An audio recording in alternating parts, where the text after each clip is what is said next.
you're gonna look great. But if you wanna stay in shape, well, you better hit the GymWits. That's right, man. Tell 'em.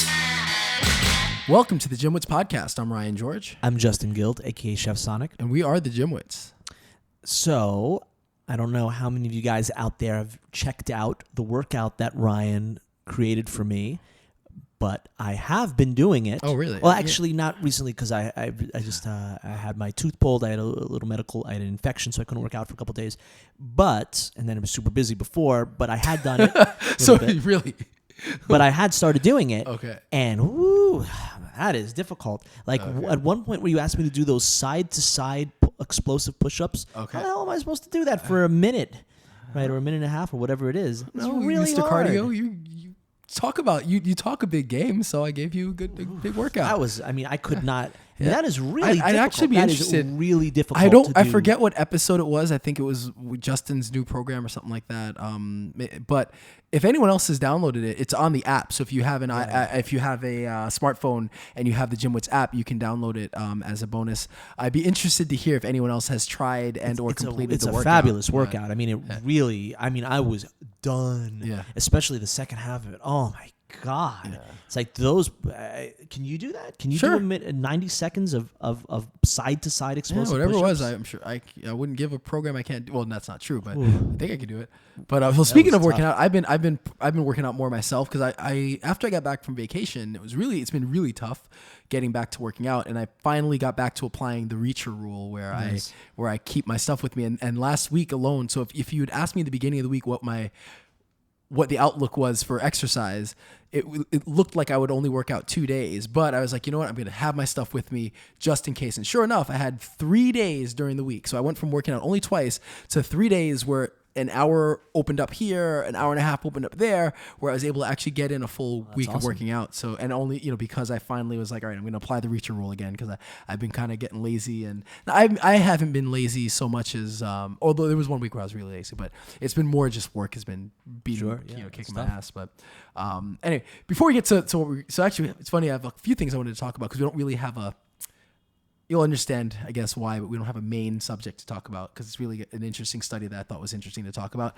But I did have I heard the worst advice I think ever from a trainer the other day.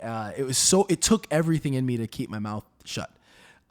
So we talk a lot about the scope, our scope. As trainers, we're pretty limited with what we can give advice about. Obviously, if someone, has an injury, we talk about it a lot, and, we want to try to stay within our scope. But if someone has an injury, I might say, oh, it looks like X, Y, and Z, but you really want to get that checked out. So you try not to diagnose. You try not to give medical advice. You try not to give very specific nutrition advice, especially if there's an injury. It's one thing for me to say, give basic nutrition, but it's if you have not an injury, but if you have an illness or some specific medical issue, I shouldn't be giving you, then that's the realm of a registered dietitian. So anyway, I guess I'm prefacing that because I'm pro vaccines. Okay. And if any of our listeners are not, this isn't meant to make people who are anti-vax look bad, but as personally, the science says enough that I'm pretty much pro-vaccine, and there's a lot behind it. I'm not going to get into it because I'm not a scientist. This isn't a podcast to talk about whether vaccines are good or bad. So I'm just giving my own opinion. But regardless of your opinions or or beliefs on whether or not vaccines are good or bad, you certainly should not be telling your clients not to vaccinate their soon to be born child and handing them books on why vaccines are bad. And so that was basically what I saw. There was a woman training a client that was pretty far along the way. I mean, I want to say at least 8-9 months pregnant. And the trainer was just, spent a lot of the session talking about, oh, well, you shouldn't do this and don't vaccine. And here's a book and just going, spouting her beliefs on vaccinations. And, what she was saying was just so patent, so false and whatever. Again, I don't want to get into a discussion of, this isn't a discussion on whether vaccines are good or bad, but regardless, that's not an area that you should be advising the client. You should be advising them on how to exercise properly, pre and postnatal, not on whether or not they should be giving their kids vaccines. Well, and so that was really one of the worst case to me of trainer giving advice beyond their scope that I've ever seen. If I was at the gym and I overheard that, I would have jumped in and said, "Don't listen to her. Listen to what someone who's qualified has to say." Yeah. And for me, that feels wrong on so many levels. Yeah. She's allowed to have her opinion on it. Yeah. And she can talk about it all she wants, but the thing is, she's being hired to do a job. Yeah. Right? Now, if on their private time she wants to give her opinion, when she's not being hired, right, they're just talking, they're hanging out, right, that almost feels a little better to me. Maybe if they're friends and they're hanging out. I guess. So yeah, a little better. But the fact is that she's being paid to do a job, and she is now going well beyond her scope. Even though in her mind she thinks she's doing right, I'm sure she for whatever her political beliefs are, a lot of it is political and social in nature. When it comes with vaccine, I think a lot of it is political, social, not completely but it has to do with a distrust of government, FDA, and thinking that there's a conspiracy. That drug companies are trying to get you to sell these. It runs real deep. You have some people that think it's a liberty, a personal liberty issue, and that too. There's a whole host of things. The reasoning she was giving, that was what bugged me too, because this is the one thing where I could we talk about is that she was saying that if X amount of people are vaccinated, then why should even if you don't believe it, like why should you vaccinate your kid? It was like if X amount, and it's kind of that's part of the issue with it is that, or the kind of because some people think that, oh well, if everyone else is vaccinated, why should I vaccinate? Because not everyone can take it. Yeah, well, it was like you have two.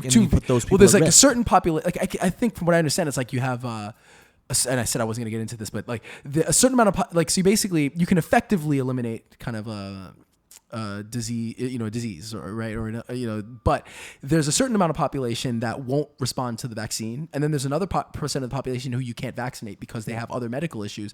And so if you then add choice to that, that's where you then take a disease that maybe is effectively eliminated because of the small amount of people that are not vaccinated or not responsive to then a larger group. And we even saw there was an outbreak somewhere recently of God, I forget what, but I was reading something again that, not too long ago, within weeks, where there's another big outbreak in an area where the anti-vax thing. So again, I said I wasn't going to get into why I'm against it. Now all of a sudden I guess I lied, but yeah, it was just one of those things beyond the scope. And yeah, you're right. I think maybe if they were friends and hanging out on their own time, it's one thing. Whatever she wants, but in that sort of professional setting, it just felt very unprofessional. It's like someone came to me for a guitar lesson, and I'm talking to them the whole time about my opinion on healthcare. Yeah. Right. Now, granted, that might not be as detrimental to someone as harmful, but that's not professional. Well, it's like when I train people, I have my own political beliefs, but I try unless if I'm training somebody and I know that their beliefs are in line with mine, then that's fine, because that's kind of open. But I'm not gonna have a political discussion while you're working out, but not giving them harmful. That's not harmful you're right. To talk it's different politics, even though it may be unprofessional to do it too much when someone is paying you for something, and if you keep trying to. Well, it depends. I think like for me, it's like you try to talk about what that client. So I have many of my clients. That's what they want to talk about. Politics is kind of important in right now. Sure. So that's what a lot of people do talk about, and that tends to be where the discussion goes. But you try to keep it. You try to.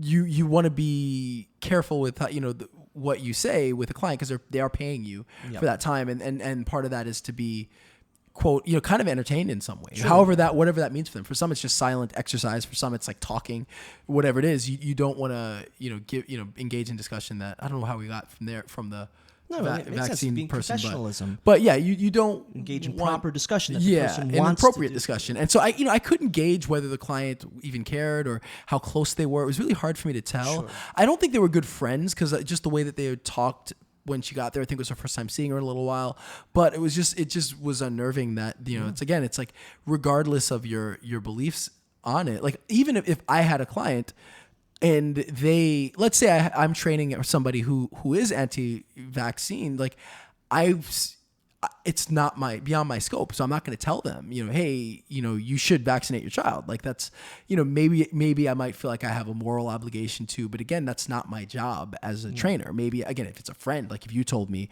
then I would tell you, but if I'm training a client, then it's purely professional. I'm going to train them and do my job to the best of my ability. And if I feel like I'm putting myself or them at risk, I may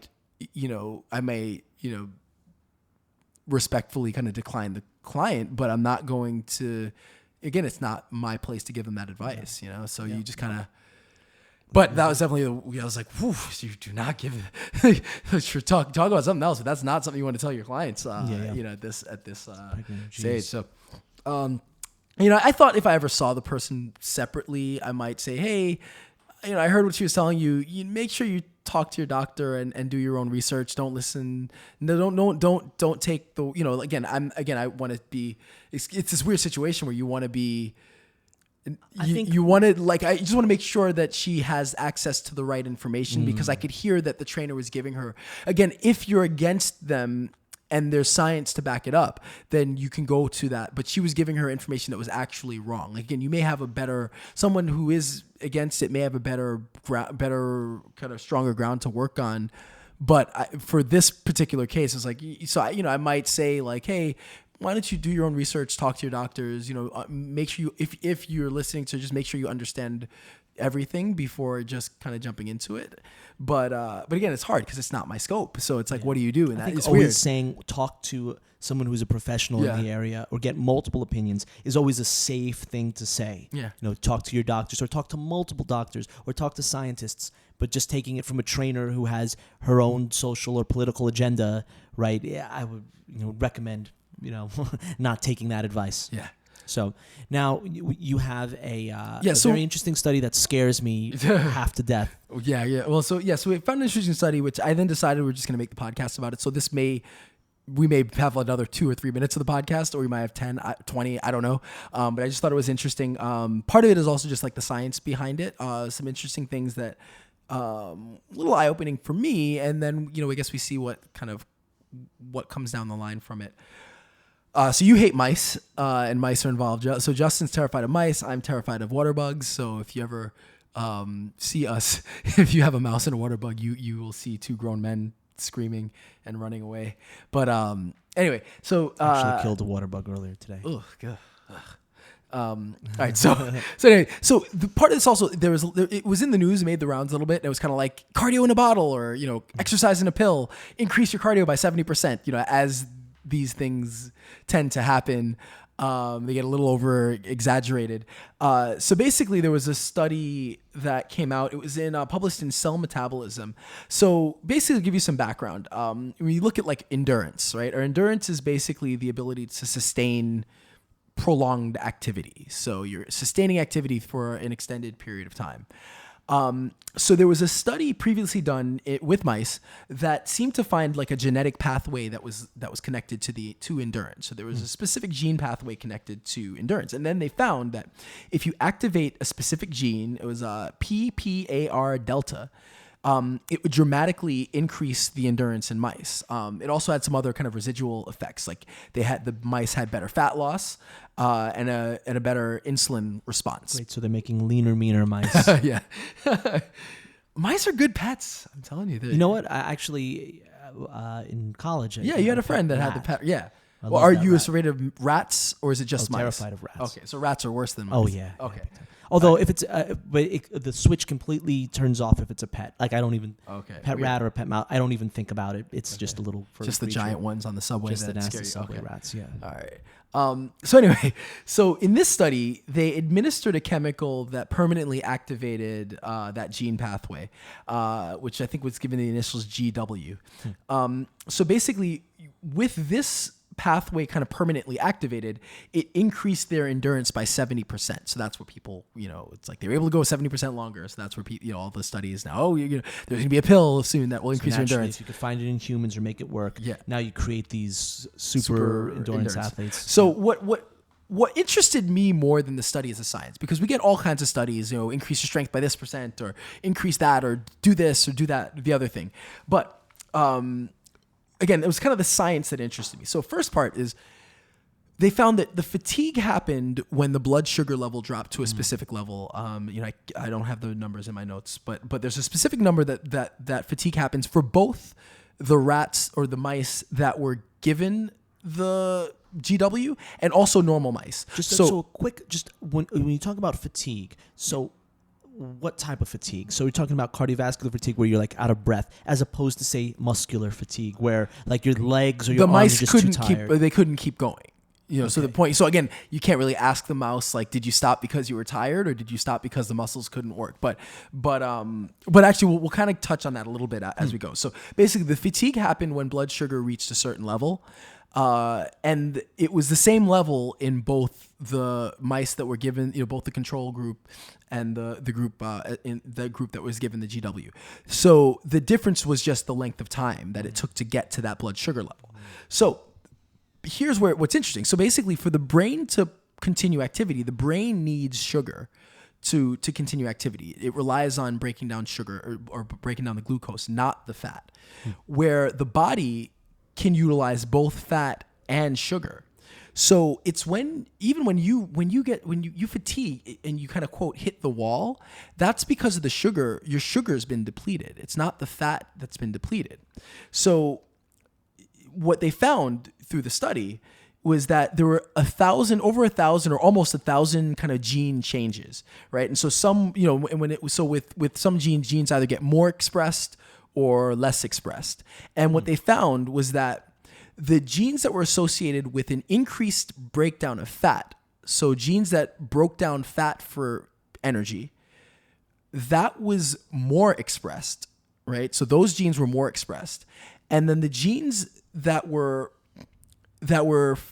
dealing with breaking down sugar for energy were actually less expressed. So there were less. So that combination is what allowed for the better endurance, right? So basically, if the brain requires just sugar, but the body can run on sugar and fat, it makes sense then to increase your fat burning for the body and to decrease the sugar burning for the body, because the brain needs the sugar. The body can run on the fat, but the brain needs the sugar. So if the body's using sugar and fat, you're depleting what the brain needs. So how do you make it so that the body just burns the fat while preserving the sugar for the brain? Yeah. So Michael Downs, right, that was his name, as part of the study said this study suggests that burning fat is less of a driver of endurance than a compensatory mechanism to conserve glucose. So it's interesting, right? That wow. That's how, so that's what really interested me in that study, more than like, again, who knows, if and when they'll ever develop this as a real, viable thing for products for humans. But that's the sexy title. And I'm sure we'll use something like that for our own title, because we got to get listens, but it's the science that was more interesting to me. And, there is some practical application. So, obviously people suffering from like heart disease, or diabetes, or who have limits to their, kind of limitations to their activity, this could be beneficial to them. And, like a drug that can increase, the breaking down fat and decrease, the breaking down how of the sugar. How would you do that? How would that work? What do you mean? Like, how could you, I'm just curious, just, thinking, how would a drug that does that work? Like, prevent you from burning the... Well, that's the thing. So basically, it's there's a gene, right? The PPAR delta, for whatever reason, right? Activating that gene is what's causing, kind of ends up causing that reaction. So again, you give them that drug, the drug activates the gene, then the changes, again, almost 1,000 changes that are associated with, again, increasing the breakdown of fat and decreasing the breakdown of sugar. So all of a sudden, that's where, God, who knows where we're going to be in 10, 15, 20 years with kind of gene therapy and be able to kind of go in there. You go in there and individually say, okay, we're going to, we're going to express this more and not express and just control these little details that then lead to, again, 70% more cardio or whatever it is. It's kind of crazy. So now, what do we know about the gene in humans? I don't know. We don't know anything. No. So this is just done in mice. So it just happened to be okay. Yeah. So I mean, that's where it's just the beginning, and where it's easy to kind of take the study. That's again, like I said, it's easy to look at the study and say the fascinating. For me, the fascinating thing is kind of learning more about how the body utilizes, how endurance works. That's more interesting to me than the whole 70% thing. Cause I mean, we're years away from that ever happening. I mean, it's an interesting thing in and of itself. Like what is it moral? Like if they develop this drug that increases your endurance by 70%, is that a moral thing to use? Is it, should you like, but now here's a thought. Just because you increase your endurance, does that make you healthier? That just means you're able to run longer or swim longer, right? Does that mean you're going to burn more fat? Maybe you won't. Maybe that doesn't equate to more calories being lost or more fat being burned. Well, sure it does. Right? If you're able to do more cardio, you sure? What if your body adapts to the fact that it's able to and it just doesn't burn? What if your output isn't the same? You don't think it works that way? No, of course not. If you're doing more work, you're going to burn more. It's pretty simple. It's math. I mean, it's there's no other way around it. So if I'm able to run 70% longer, then I'm going to burn that many more calories no matter what. If I adapt, then I can still continue, it's still 70% more than if I didn't take the drug. So I think that, obviously who knows what side effects are associated with it. And again, we're a very long ways away from anything like this being on the market because we don't know that it works in humans. I don't know that, the study, any of this has been kind of replicated, there's many steps before we ever have this actually on the market. But just imagine again, really what the effect would be on your overall energy levels. If you're able to, great. If you're able to, or does it just kick in when you start exercising? I don't know. That's a good question. Who knows? We're a long ways away from knowing how this would affect you. But imagine, does it apply to other things?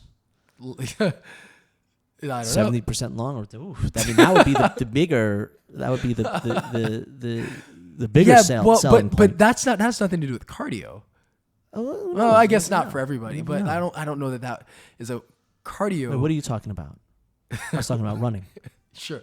Okay. Yeah. We'll say that you were talking about running. Sure. Okay. But fine.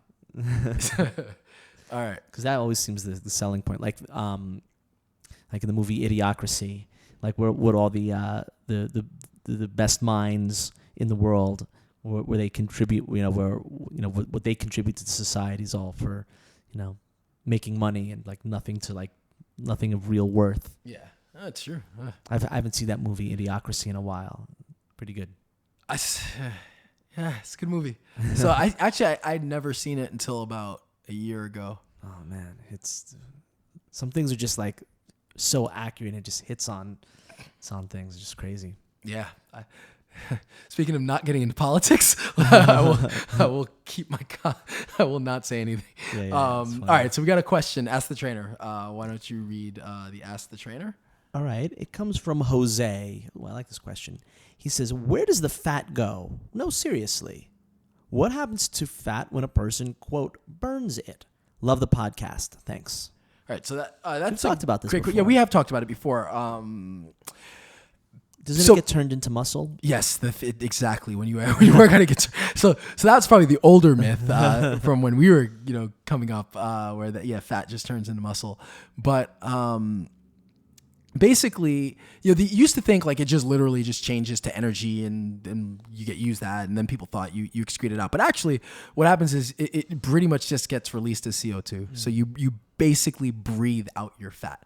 I'll leave a link. But it does get converted to energy. You have the triglycerides that get kind of broken down, and some of it's broken down and uses energy, and then there's a byproduct that's left that basically there's a CO2 that's left that gets breathed out. So you basically just breathe out your fat. I will butcher the science on it, but I will leave an article or leave a post in the show notes that kind of does a far better job explaining than I could ever explain. But basically, that's where the fat goes. So you don't burn the fat; it doesn't melt away. It doesn't you don't like pee it out or anything. It doesn't magically kind of turn into energy or heat.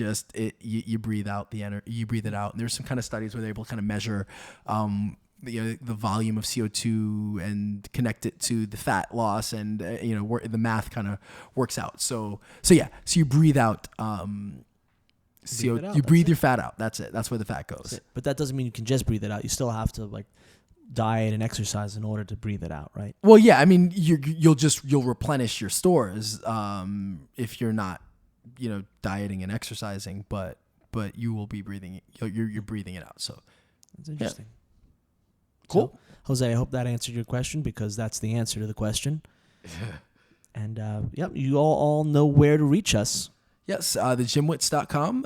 If you want to send us a question, the GymWits@gmail.com. And please rate us, write reviews. They all help, especially if they're positive reviews, which almost all of them have been. I think all of them have been positive reviews mostly. That we've received. Yeah, we got a really good one recently. I was thinking we should read it. It was like, we got some nice reviews. So definitely. We really appreciate it every time you guys write in, review, rate it. It all helps. It matters both kind of for our egos as well as for the numbers in the podcast. So however Apple does works their magic or their algorithms, the better the more frequent the feedback and better the feedback, the better chance people are at finding us. So that is it. So and that's how you can pay us back. And of course, if you guys ever want us to talk about a subject, you write in for questions, but there may be something that you want a little bit more of an in-depth conversation about. Please feel free to write us, and we'd love to hear your ideas. We love to give back. That's why we do this. So just always be in contact with us. We'd love to hear from you. Cool. All right. Well, that's it. I'm Ryan George. I'm Justin Guild, aka Chef Sonic. We are the GymWits.